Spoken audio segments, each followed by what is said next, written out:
Hi, my name is Beau. I've been at 4KS in Forklift Training for the week. The first day was theory, the next 2 days were practical, then the last day is the exam day, which we are currently on. I think the week, obviously I paid to do my own course, so I didn't come from my company.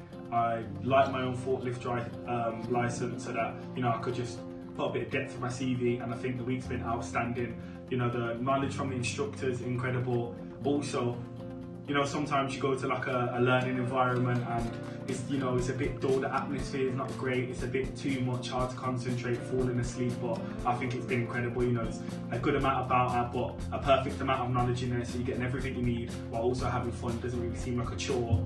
Like I said, we're in Bordesley Green, we're in an industrial estate. There's lots of parking here, there's food nearby accessible.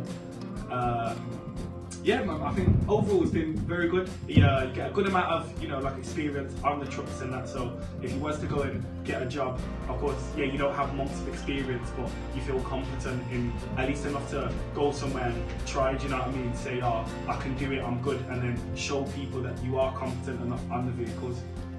That's it.